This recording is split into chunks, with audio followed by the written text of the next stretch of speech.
Previously on Pioneer 1. A piece of a plane's fuselage, maybe, crash landed in Canada. A dirty bomb? We haven't confirmed that yet. But that's what it looks like? Well, nobody really knows what that looks like. That's no airliner. He was wearing this when we found him. Does that kid look like he was even born when there was a Soviet Union? He has cancer. Say that again? We need an expert in here, someone who knows what they're talking about. This is your Martian pioneer. This man has been to Mars? He was born there.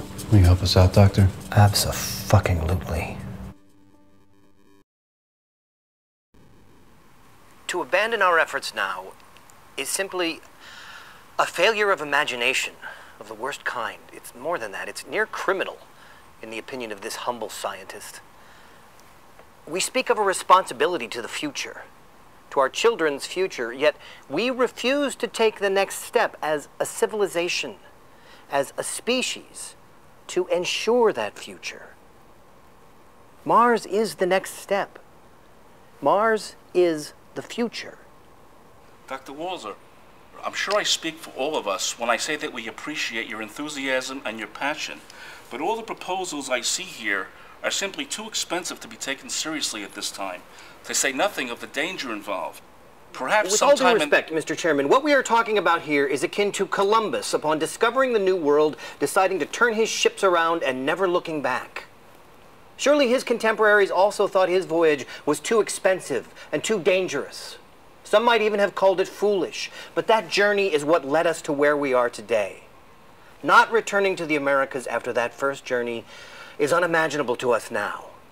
I sit here before you and say we are making that very mistake. I think Christopher Columbus is just a little outside the purview of this committee, Doctor. May I continue? By all means. Thank you. If we go to Mars, we should go there to stay. By taking a long-term view and prioritizing sustainability, my proposal for a manned Mars mission is 1/3 the cost of NASA's July 1997 proposal. The first...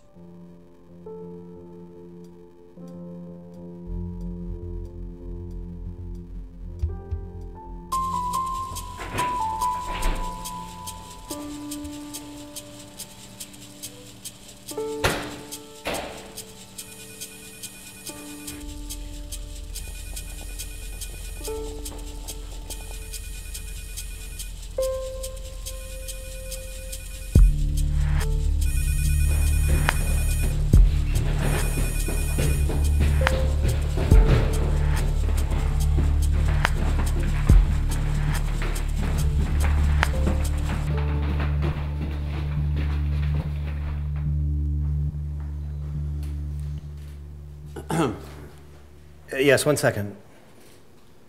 That's Dr. Walzer to brief us on some of the unknowables we're dealing with here. Doctor?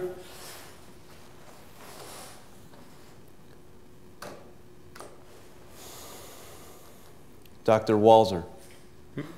Yes, sorry. Are you ready to begin? Begin.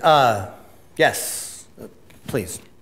So, since we don't know the details of the mission architecture, I can only surmise, based on what I believe to be the most sensible way to send people to Mars and survive on the surface.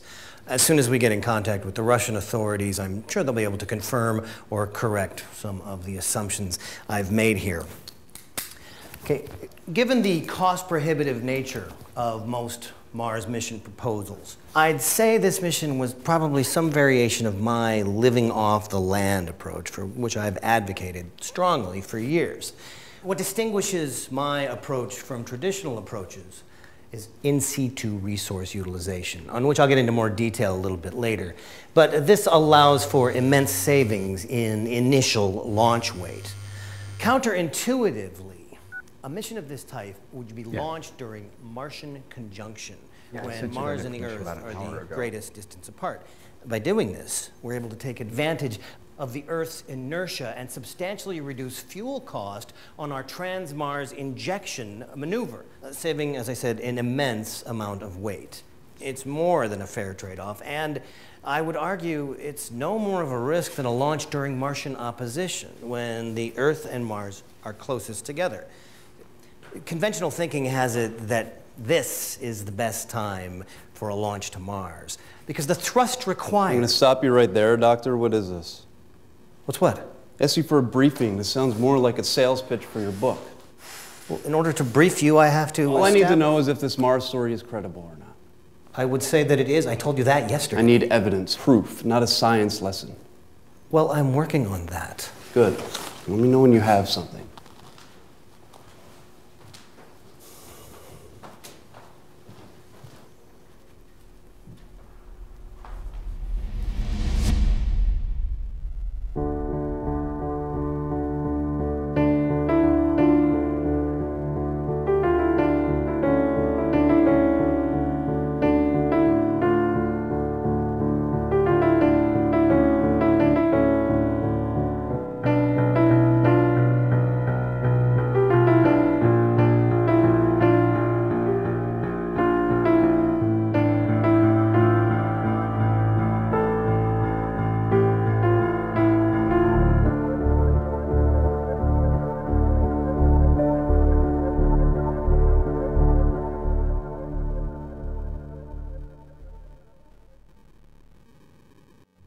He's dying. Cancer? Cancer is the least of his problems. He's having a reaction to something, and I can't for the life of me figure out what it is. Everything I try seems to make things worse. I thought it was an immunodeficiency disease, but all the tests are coming up negative. What are your theories? This isn't house, Mr. Taylor. I have some things I'm going to try, but I'm not optimistic. This kid just isn't possible. Where did you say he's from? I didn't. Just keep at it. I guess if he dies, this was all for nothing. If it means anything, I think you did the right thing. Yeah. I hope the review board sees it that way, too. It doesn't matter who he is or where he's from. This is a person's life we're talking about.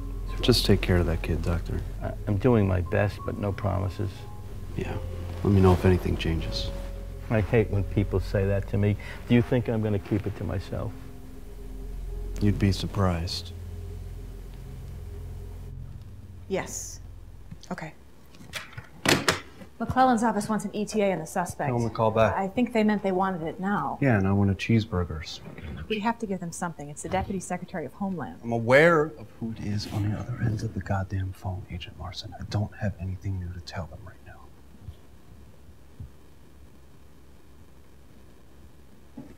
All due respect, you can't dodge calls from the Deputy Secretary like it's a woman you're standing up on a date. Thanks for making that distinction. Is there anything else? Why are you doing what you're doing? Because we're not going to find out what's really going on here if we send him back as a terrorist. And how can you make that call? Because I'm the one making it. Are you here or aren't you? I'm here. Good. Was there anything else? No, sir. Thank you, Sophie. I think Dr. Walzer would like to... Yeah. Do you want me to? Please. I didn't come here to be pushed around by you people. I'm starting to think maybe it was a mistake bringing you in here. Well, I'm sorry to hear you feel that way, but I'm here and I'm not leaving. Well, I'm sorry you feel that way because it's not up to you. You know, I don't even understand why you brought me here in the first place. I know you're not the brightest bunch, but NASA still works for you, don't they? Dr. Walzer, believe me when I say I don't have time to assuage your ego right now. The people I work for are more interested in showing that they're tough on terror than bringing in anyone from NASA. It may come as a surprise to you, but they don't believe this whole Martian business. And I can't say that I do either. Problem is, it's the only story that fits the facts right now. From what you told me, that kid might represent the key to your life's work. You can help him by helping me. What? No, I'm not gonna come see. I'm on the phone. Just tell me. Who? I'll be right there. I apologize if this is a stupid question, but has anyone bothered to call the Russians? We're not there yet. Not there yet. They'll probably be able to tell us a lot of things we need to know. It's not that simple. As far as the United States government is concerned, we're holding a terrorist one step at a time. You want my help? This will help. Sharing information helps. That's how science works. Unfortunately, it's not how governments work. Show me. We've been getting a lot of questions from reporters who are having a hard time confirming the satellite story, and this was just forwarded me by one of the guys in the press gang. It's a segment their local news ran about an hour ago. Asteroid detection project. Turn it up. We happened to catch this, whatever it is, as we were going through our nightly backlog of images. And I can tell you for sure that it was not a satellite, and that it came from deep space. We run calculations. Find him. Get him off the TV and keep him away from the press. Wait, find out who he is and get him here. You can't just do that. No, where were you yesterday? It's the secretary's office. The Russians are calling about their satellite. Should I tell them to call back? They say they know where all their satellites are and they didn't lose one. They want to know what we know. Luckily for me, I don't know much of anything, and I wasn't about to tell them we have a cosmonaut from Mars. But this would be a good opportunity for you to explain to me exactly what in the hell you think you're doing up there. I thought by now you had the suspect on a plane. I was assured by his doctors that travel in this condition could be fatal. I'd like our people to be the judge of that. I have no reason to doubt them. Unfortunately for us, the Canadians are getting uppity about their sovereignty, especially since no one can seem to find any documentation about their request to your office for assistance. Things are moving very quickly, sir. Of course, but right now you're our only foothold there. We'll stick with the satellite story for now since it's already out there. But if the Russians think we have something that's theirs, they're going to want it back. There's no way in hell we're going to hand anything over to them until we know what it is we've got. If it turns out to be black market hardware that they let slip away, we're not about to turn over the evidence so they can cover it up. Yes, sir. You were never supposed to get anything this important, but it landed in your lap. The White House knows they can't afford to bungle this one or they won't make it to another term. That means everyone's expendable. No more surprises. I expect you to step up. And you are to maintain constant communication with my office. Get me? I do.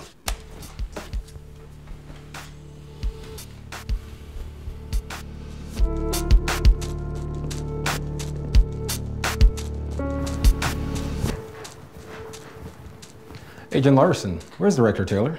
What's this about? I'm acting as an official representative of the Canadian government. I need to speak to the person in charge of your operation. He's in there.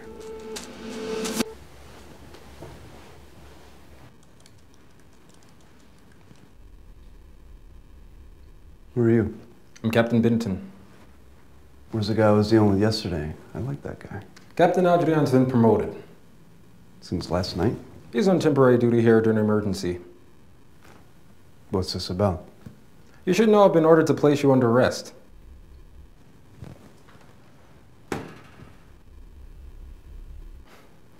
My government believes your operation is a violation of Canadian sovereignty.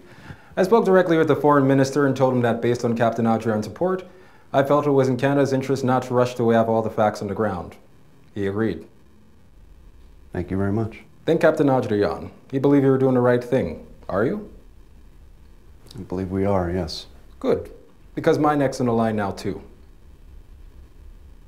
How much time do we have? Don't know, but I'd move quickly if I were you. My men and women are at your disposal. Thank you. Anything new from the crash site? Just more debris. Cleanup operations are almost complete. Keep me updated. You do the same.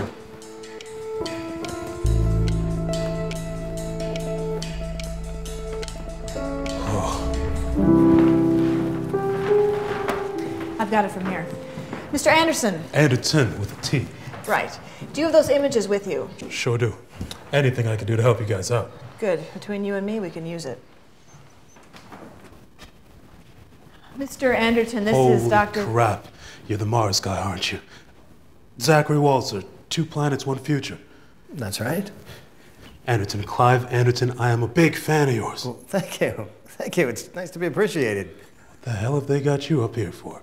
Did they pick you up in a helicopter too? Who are you exactly? Clive.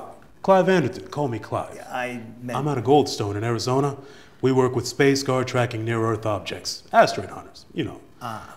Seems we spotted you or whatever it is, and they caught up with us and came down. I guess they called me in so I could help you out. I don't suppose you guys have a phone around here I could use? I think I'm out of my coverage area. Oh, good. Mr. Anderson, call me Clive. Tom Taylor, how are you? First, let me just say, it is a privilege to be able to help you guys out. I really admire what you do, if I may say so. Oh, thank you very much. The pleasure's mine. So, Doctor, do you want to fill me in? Actually, before we get to that, we'll need you to sign a couple documents. You don't have to sign that. He really does. Of course, no problem. I understand.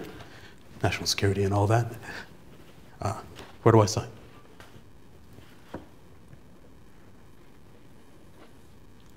All right, I'll leave you to it. Agent Larson will get you everything you need. Zachary Walzer. How about that? Who is this? Adelaide DeLeo, sir. I'm with the Helena office. Why am I talking to you? Where's Taylor? He's indisposed at the moment, sir, but he's asked me to... How old are you? Are you really asking me? No, where's Taylor? Director Taylor is with the suspect, sir. Is he talking? I don't believe so, but he's doing better, as I understand. Better enough to be moved? I wouldn't know, sir. No, of course you wouldn't. Is there anything else that I can pass on to Director Taylor for you? Yes. Tell him the Canadians are threatening to close their borders. I'm dispatching a team to extract the suspect before that happens. They'll reach you there in 6 hours. 6 hours? That's right. Remind me again, who am I talking to? Agent DeLeo, sir. Fine. Next time I call, I want Taylor. Yes, sir. I shouldn't be here. I already have the password. I need the encryption key. The encryption key. I don't even know why we have to... Okay, hang on. Yeah, great, that worked. Now keep everything together for me while I'm gone. I told you I can't tell you where I am. Official business. Because I can't, that's why. Okay, yeah, bye. Here we go. That's what we got. That does look like a Russian Soyuz. That was my first thought, too. But it's coming from deep space. That doesn't make any sense. Pictures don't lie. The trajectory I calculated had it miss us by a notable margin. Then your calculations are wrong. They weren't. I checked it 3 times, and so did my staff. It's our job to look for stuff like this. These pictures are from Wednesday night. At the time when I made the calculations, they were correct. So something must have changed between then and when it came down here on Friday. For the trajectory to have shallowed that much, it would have had to have slowed down, like it was trying to catch us. My God. I know. This is it. What? Proof.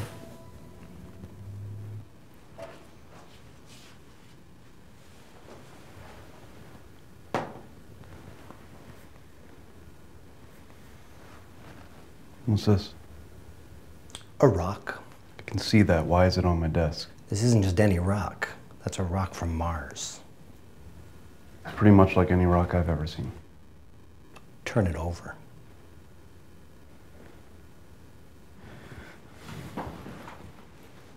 That's fossilized evidence of life on Mars. The best evidence I've ever seen. That's better than the ALH 8400 meteorite. Here.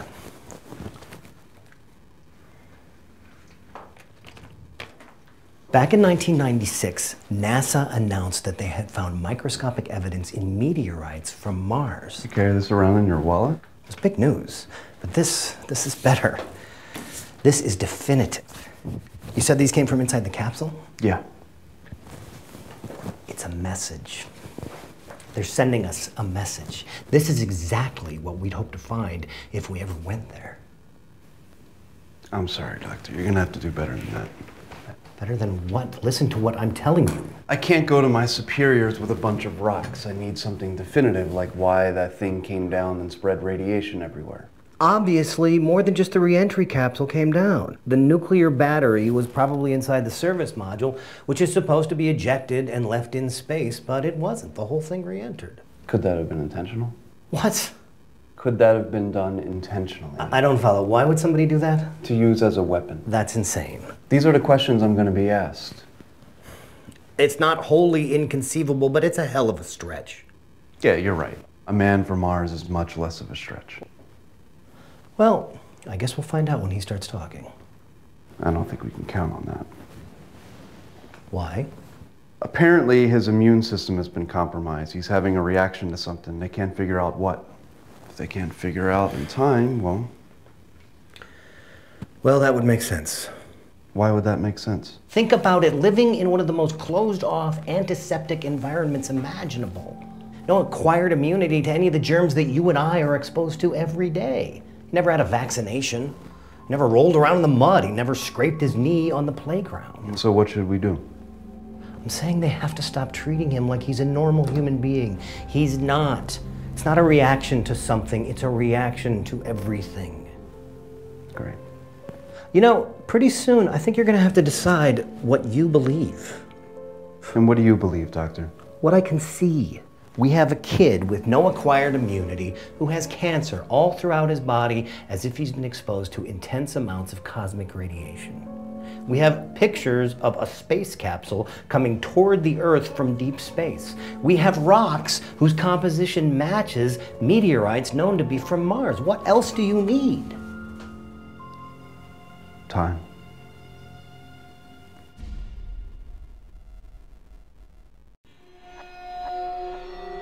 An ageless design.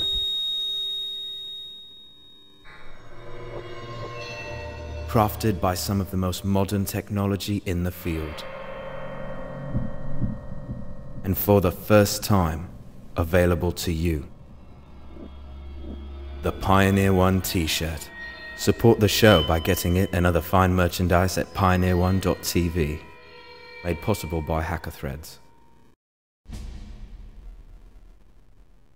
And that's what you're going to run. Okay? All right, well, listen, I got to run. Thanks. Well, I've got good news or bad news, depending on how you look at it. What? I just got off the phone with the science editor from the Times. Is in the New York Times? It was in South Podunk. Yeah, sorry, the New York Times. They've got the Mars story. Where'd they get it? Wouldn't reveal their source. And? They're not running it. Why not? They don't believe it. So the bad news is that we have a leak, and the good news is that nobody believes the real story is real. Correct. It's a strange day. I'll tell them. South Podunk. It was funny in my head. Listen, we're gonna get some food in here at some point, yeah? Yeah, I would hope so. Well, that doesn't sound promising. Somebody leaked the story. What story? The one where we're holding a cosmonaut from Mars. And? Bernin's guy says they're not running it. Why not? They don't believe it's real. Okay, well, good. Yeah, good, but we can't have someone going to the press behind our backs. Who do you think it was? Or the same person you think. Yeah. He hasn't exactly been quiet about his displeasure with you. Neither of you. No, but that's my job, at least partially. That's fair. You want me to talk to him? No, I'll do it. I thought you'd be a little more upset. They're not running the story. Not yet. So what do you want me to do? I want you sooner rather than later to tell me what's going on inside your head. I don't think we have that kind of time. I'm serious. Right now, everyone's going along with this because they trust you. But there's only so much you can ask of them before they're going to start questioning. If you recall, yesterday you were the one trying to convince me there might be simply something pointing wrong. out that the story we had was consistent with the facts. I didn't say anything about ignoring orders or lying to the press. Well, for now, I'm holding down the fort. Thank you.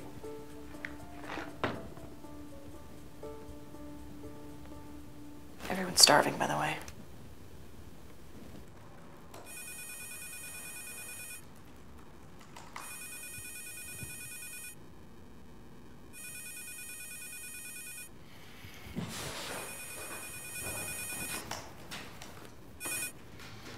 Hello?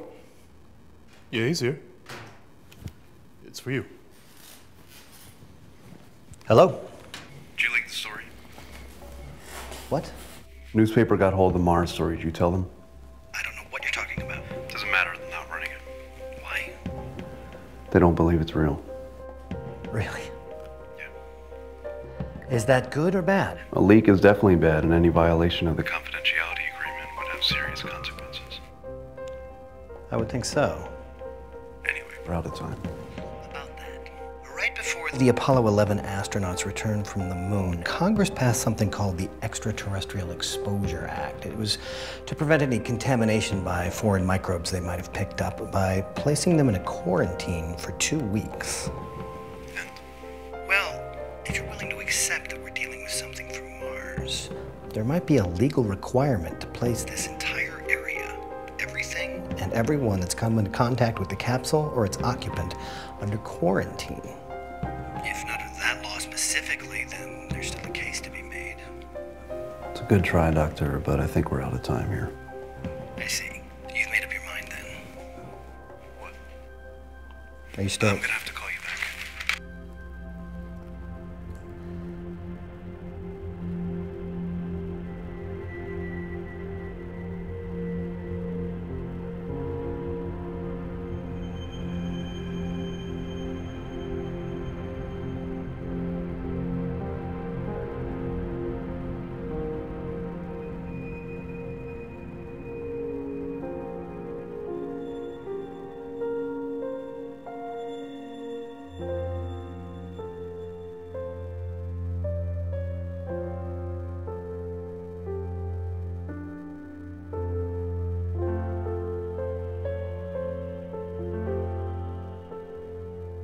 We've initiated a containment protocol, but he's going to need a lot more care than I can deliver. Oh my God.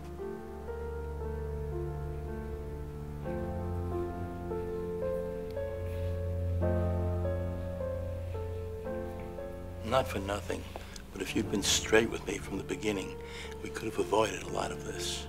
I wasn't sure I believed it. Belief has nothing to do with it. I can't effectively treat a patient if I don't know everything there is to know about their history. Don't keep anything from me again.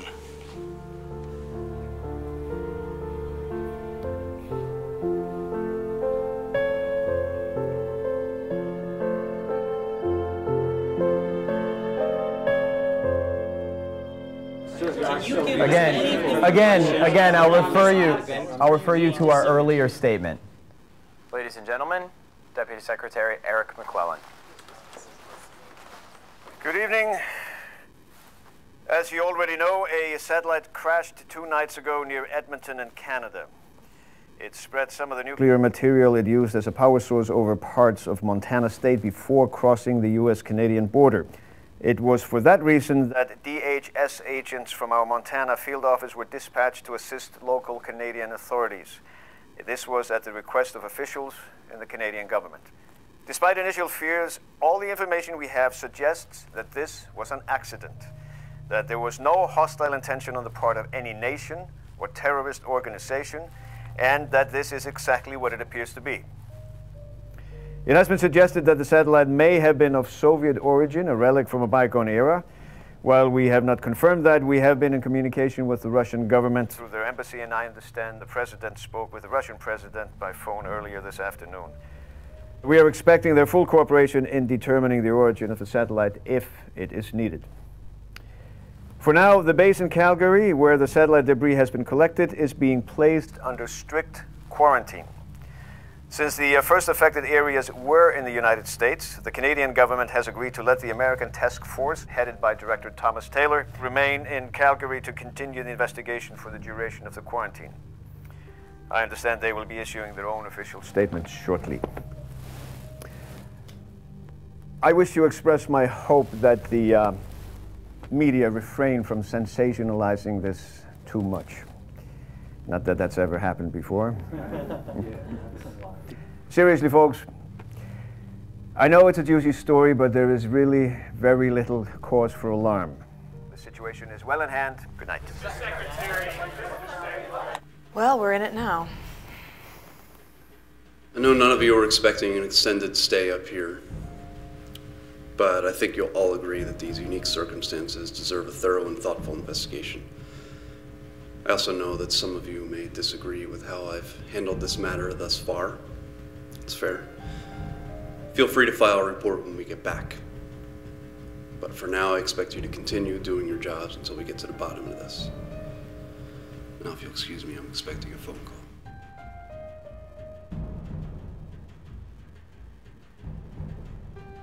I'm to be your liaison with the Canadian government. Everything you do goes through me. Fine. Have those call reports you asked about?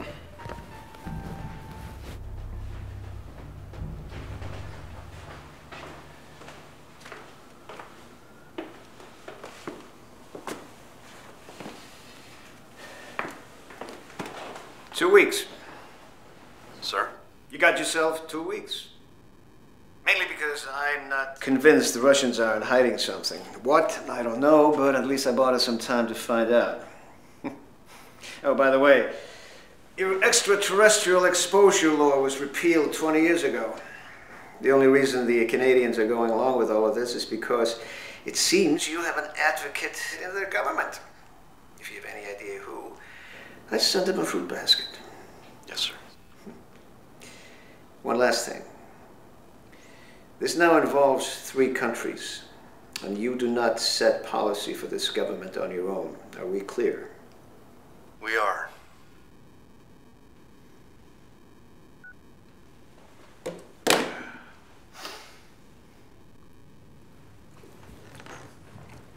Oh, good. I was just looking for you. There's something wrong with the toilet in the men's room. I think... Mr. Anderson, I'm going to have to ask you to come with us. What for? The waiver you signed prohibits making any unauthorized calls. The logs indicate you made several calls out of base. That's right. I needed information from my staff. I don't suppose you know anyone at the news desk at the Times. Oh. Am I under arrest? No, but I'm going to have you escorted off base, and if any more news leaks out that we didn't leak ourselves, I'll know whose door to knock on. Humanity's future lies in space. We have the means to go there. What we seem to lack is the will. We could have been on Mars 20 years ago. Why aren't we? We could be pushing the boundaries of a whole new frontier world. Why aren't we? We could be sparking innovation and raising a whole new generation of dreamers who would push us even further than the generations that came before them thought possible. Honorable men and women of the committee, I come to you as an advocate for the very future of the human race, because that is what we are talking about here. Not simply the future of our manned space program, but the future of man himself in the most real and profound way possible. And I, for one, will not sit idly by and watch us condemn that future to stagnation because we lack the will or the imagination. That future lies on Mars. And if it's not us, it'll be somebody else that gets there first. Thank you.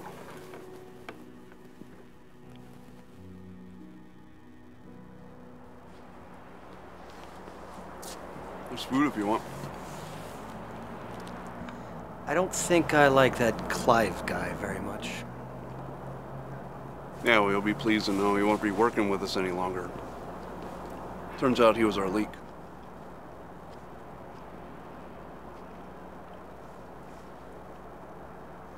I apologize for accusing you. What's the boy's name? I realize I never bothered to ask. Note didn't say. One of the many salient details that conveniently left out.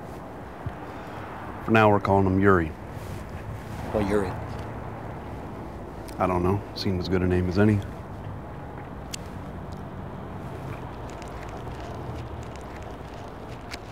I wanted to thank you. Saved the kid, not to mention my ass. Not bad for government work. You're welcome.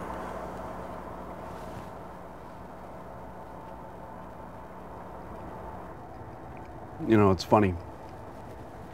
Before all this started, I was this close to turning in my letter of resignation. Why? A lot of this job is about playing politics, turns out. I don't really have the patience for playing politics. Well, I can understand that.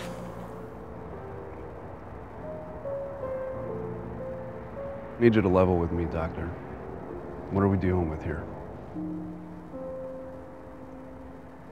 The evidence supports the boy's story. I can't fathom why somebody would make something like that up. What? As much as I want it to be true, I can't quite accept it. The odds of surviving something like that, even under ideal circumstances, there's a missing element.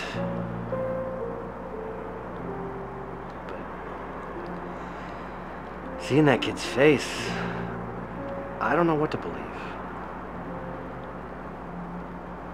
Yeah.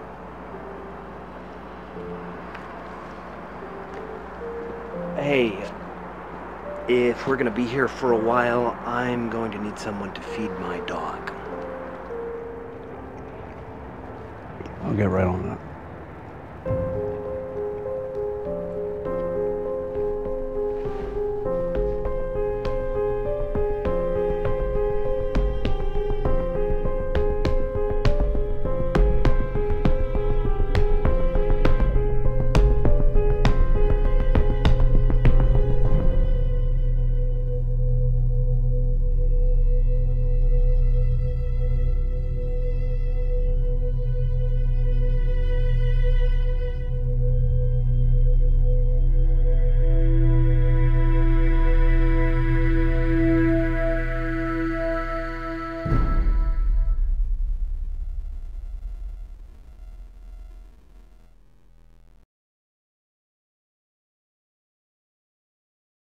Next time on Pioneer 1. Are you sure it's a good idea to keep bringing in new people? You're the nurse? That's me. So what's our cosmonaut friend hiding? I don't have time to argue. That's a change. What is going on up here? You wouldn't believe me if I told you. The parents. I'm so sorry. We can go back and find them. We hope you enjoyed the show. I'm Josh Bernhard. And I'm Bracey Smith. We're thrilled to share with you the continuing story of Pioneer 1. We finished 3 new episodes, including the one you just saw, and they were all funded by your generous viewer donations. We'd like to finish this season with 2 final episodes, and we need to raise the money to make that a reality. If you've watched the show, please consider going to voto.net or pioneer1.tv and making a donation.